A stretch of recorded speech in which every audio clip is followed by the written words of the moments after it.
How do you know when you're addicted to sugar? Do you constantly crave sugar or something sweet all the time? Do you constantly snack, constantly putting things into your mouth all the time? Do you turn to processed and refined sugar anytime that you are hungry or happy or sad or stressed? If so, you could definitely be battling a sugar addiction. And how do I know? I was addicted to sugar, and it certainly affected my ability to lose weight. So today I'm going to share with you the 3 things that I did to help me overcome my sugar addiction. Now, when I say I was addicted to sugar, it is an understatement. I think I've been addicted to sugar pretty much my entire life. I've been obese for most of my life, and that includes childhood as well as adulthood. And one of the things that has been a constant throughout most of my life is my lack of control with eating sugar. In 2023, I decided that I had had enough and I needed to find a way to kick this sugar addiction once and for all. I started the 75 Hard Challenge, which requires you to follow a diet.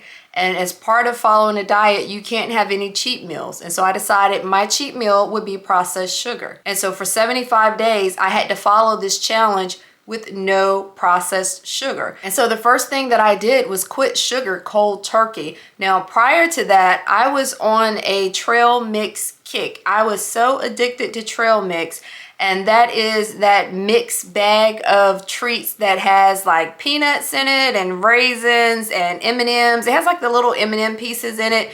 And I was eating it by the handful all day long. And I was probably eating the equivalent of about 3 bags of M&Ms a day. That's how much of this trail mix I was eating every single day. And it was that mixture of the saltiness and the sweetness that gets you addicted, and it kept me coming back. And so when I started the 75 Hard Challenge, I quit cold turkey. I was in my doctor's office one day. She was fussing at me because I had no self-control, no control over what I was eating. And the very next day I started the challenge, and that was the end of the trail mix. That was the end of the cakes, the cookies, the pies, the candies, and anything else that looked like a processed sugar. Now, I know that there's a lot of advice out there. You can read a lot of different things. You can follow a lot of different people. And some of the advice out there is to reduce the amount of sugar that you're eating until you get to the point where you're only consuming sugar that occurs in food naturally. For me, that wasn't going to work. I was truly addicted to sugar, and the only way for me to quit was to go cold turkey. I'm an all or nothing type person. I cannot live in the gray area, and so I had to quit it cold turkey. And again, that just simply meant that anything that looked like a processed sugar, the trail mix, the cakes, the candies, the pies, all of those type things, I did not touch. For the duration of the challenge, I was not eating those things.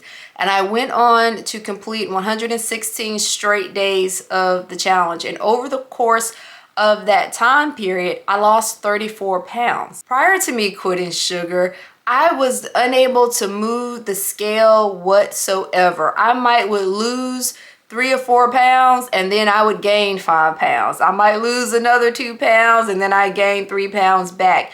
Like, my weight fluctuated so much, and I was never able to gain momentum in my weight loss because I was still trying to consume this sugar. I thought that, as long as I was in a calorie deficit, it didn't matter what I ate. But that sugar was just spiking my insulin levels to the point where my body just kind of quit trying to even keep up, and it just started storing everything that I ate as fat.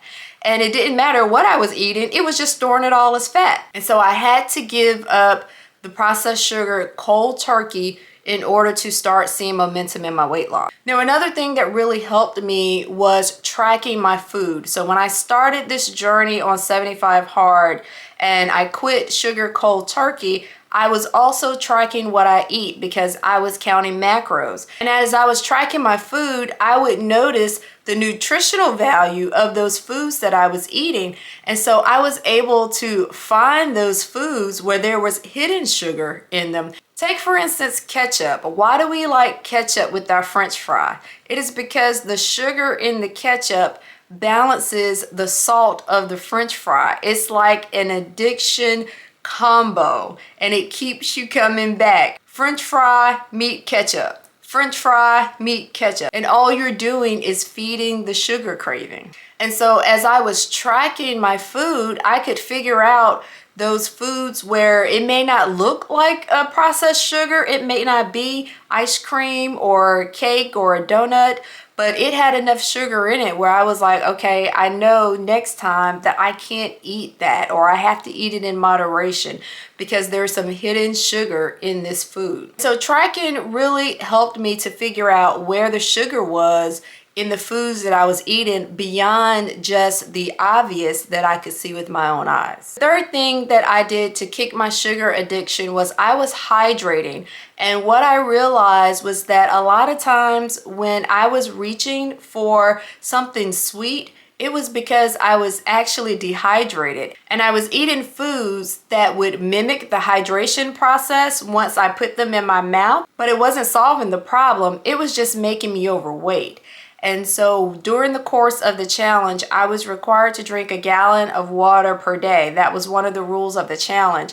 And while it sounds like a lot, and it definitely was, what I found by drinking that gallon of water per day was that I was severely dehydrated. I just simply was not drinking enough water over the course of a day. Now, a gallon of water is excessive. If it sounds a lot, it's because it is. It is quite excessive, and you don't need that much water per day, in my opinion, unless you're really doing some strenuous working out. But what I learned throughout the course of the process was that if I was well hydrated, then I wasn't craving the sugar. The sugar, like the food noise, that noise in your head, that voice in your head that tells you you have to have something sweet right now. Oh, remember the M&Ms are in the pantry, go eat those. Like once I became hydrated, like that voice really subsided and the cravings became less and less to the point where I wasn't craving sugar at all. Like I didn't have to have sugar the way I did before. So by the end of the 116 days, with me quitting the processed sugar, tracking the foods that I ate and figuring out where the hidden sugars were and making sure I was well hydrated, I was able to lose a total of 34 pounds. And if you look at my before and after photo, you'll see that a lot of that weight I was storing in my midsection. So when I quit that processed sugar, and I did it for almost 4 months, then my midsection, the fat in my midsection started to melt away. And that was something that I had not experienced before. That was something that I just could not accomplish before when I was still trying to eat the sugar, when I was still trying to incorporate a little bit of sugar in my life every day. By incorporating these 3 things, one of the things that it did was that it helped my body to readjust. Once you stop eating sugar, you stop craving the sugar. When your body thinks that there's an endless supply of sugar and it's getting this rush off of that sugar, it's going to continue to crave that sugar. And so once you cut off the supply of sugar and your body's like, oh, okay, so maybe our source of sugar dried up or something, then it just automatically stops craving that sugar. And so you're really reprogramming your taste buds, for lack of a better term. You're reprogramming the way that your mind and your body reacts to sugar because it's not getting it in large quantities the way that it was previously. And there are times when I do want something sweet, you just kind of want to wake up your taste buds a little bit. Then I tend to turn towards those foods that have sugar that's naturally occurring. Things like apples, things like bananas, things like cherries. There's a cherry smoothie that I make that is so satisfying, and it's not only satisfying because it's made with whole foods, but it's also satisfying because it is just sweet enough because of the cherries that it satisfies the sweet tooth as well. And one of the things that has really helped me now in maintenance with keeping that sugar craving at bay is planning ahead, just simply planning ahead what I'm going to eat over the course of the day. So now I know what foods I'm going to eat when I'm hungry. I know what food I can reach for when I'm stressed or when I'm, upset or when I'm bored, because I'm an emotional eater and I don't think emotional eating ever goes away. But I think the best way to tackle it is to simply plan for it. And now that I'm not eating a lot of processed sugar, I know that I need to plan ahead so that, when those times come and I'm, experiencing an episode of emotional eating, that I'm not just turning to anything, that I'm not just turning to the M&Ms or the Skittles or the ice cream, but I'm actually eating something that will satisfy that craving, but is also healthy for me at the same time. What I've also learned in the maintenance process is that it's not going to be perfect. Yes, I've eaten M&Ms since I quit sugar. I've eaten ice cream since I've quit sugar. I've had a donut. But what I have found is that you have to just be consistent. You don't have to be perfect at it. You just have to be consistent. Now, do I eat a donut every single day? No. Do I eat M&Ms every single day? No. You have one treat and then you move on with life. You have to get right back on the discipline wagon so that you're not turning it back into a bad habit.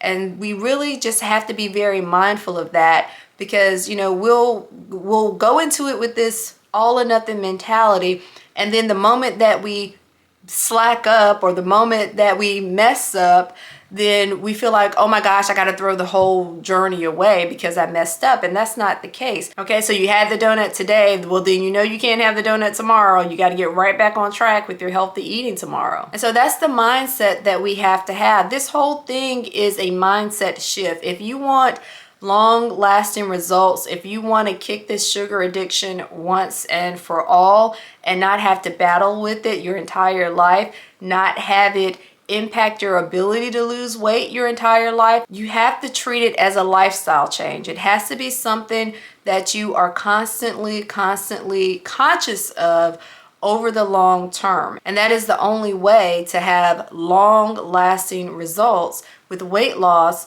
once you've given up the sugar. So my path to beating my sugar addiction was to quit cold turkey, to track the foods that I was eating, and to hydrate. Now, your path to beating your sugar addiction might look slightly different, but what I'll tell you is that it is so worth the journey. You have to be able to beat that sugar addiction if you want to see any meaningful weight loss and if you want to keep it off. If this video has been helpful, it's resonated with you, hit home, you've learned something new, take a moment and give it a thumbs up. And if you haven't joined the community yet, take a moment and hit the subscribe button. I love to have you here, and I love to create more great videos just like this, just for you. Take care, and I'll see you in the next video.